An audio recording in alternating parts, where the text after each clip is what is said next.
There's no doubt that there are certain teams that just get it in the NFL. There are those teams that find themselves consistently in the mix, consistently a championship contender.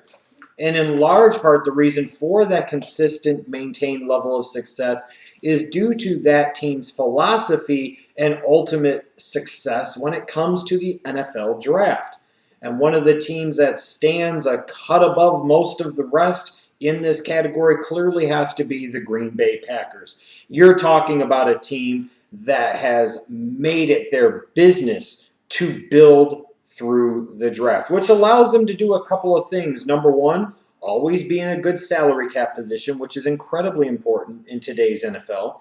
Number two, because of the fact they're able to bring in that young, cheap talent and keep it around for a period of time, when the time comes to extend some of those players with long-term deals, they've had time to figure out whether or not they want to keep them around long-term, and then they also had the financial flexibility to basically be able to re-sign anybody they want to long-term.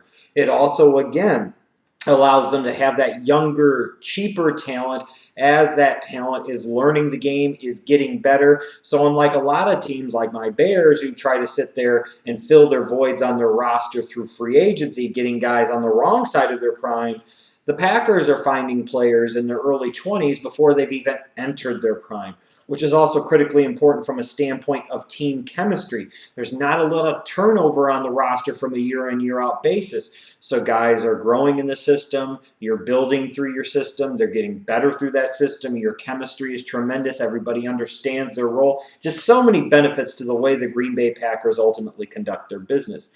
Now, when it comes to the Packers, they haven't been perfect in the draft, and no team ultimately is, but they have enough of a track record of success to where Packer fans should at least have some confidence, I would think, more than some, in the general manager, Ted Thompson, and his staff's philosophy and approach when it comes to the NFL draft. There are certain teams, you look at some of the picks they make, and you would sit there and knock them and criticize them, and you have every right to do so. But then there are those teams based off of, again, their consistent track record of proven success. They have merited and earned that benefit of the doubt. And Ted Thompson and the Green Bay Packers, once again, are one of those organizations that, when it comes to the NFL draft, have earned that benefit of the doubt, and rightfully so. I mean, you're talking about a team this past season, I believe, had 20 of their 22 starters were originally drafted by the organization. You know, you look at their roster, a vast majority of the roster are players that were either drafted or signed as undrafted free agents. I mean, just a model organization in so many ways with the Green Bay Packers and how they run things. When you look at their performance this year in the NFL draft, I think some Packer fans kind of look at their draft and aren't really sure. They're not quite understanding. They maybe look at that first-round pick of Damarious Randall, the defensive back out of Arizona State, and say to themselves, man, they could have really used an inside linebacker there. That was arguably the team's biggest need. You had guys like Eric Kendricks on the board, Stephon Anthony, who went the next pick to the Saints.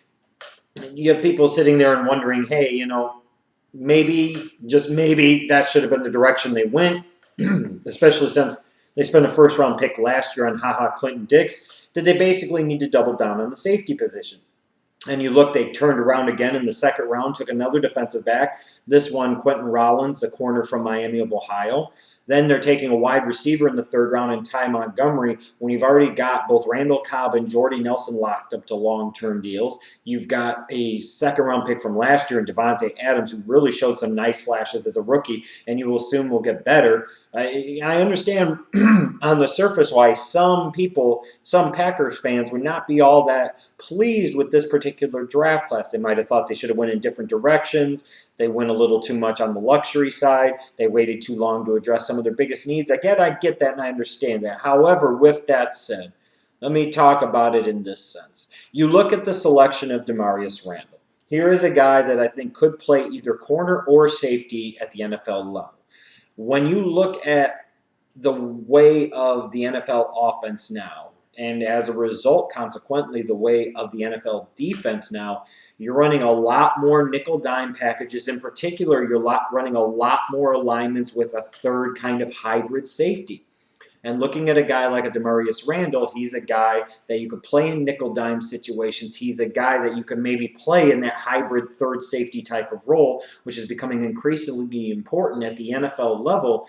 It makes you say that in a lot of ways, Damarious Randall, even if he's not one of the two safeties or one of the two corners, he will end up being basically a starter for them.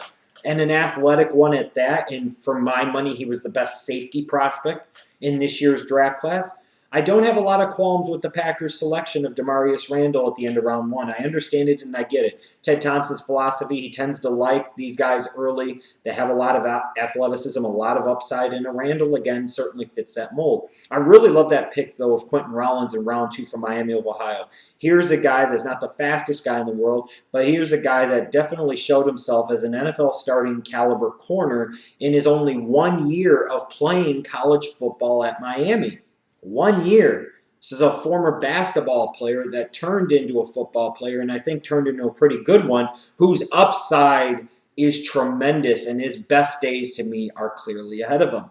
You know, the Montgomery pick, I thought personally there were better receivers on the board, but I understand what they saw in a guy like Montgomery, and this is a team, again, that has a really good draft history with wide receivers on day 2. Who am I to really question their selection of Montgomery, especially if they feel like he's going to be an asset right away on special teams in the return game? And then I even look at day 3. You know, Jake Ryan, the inside linebacker from Michigan, one of my favorite linebacking prospects to watch in this draft. And I think he's a guy, along with maybe a Carl Bradford at some point in time, could really develop into a nice tandem inside at linebacker in that 3-4 Packer system. And then even Brett Hundley, a guy who I thought was a good get for them in round 5.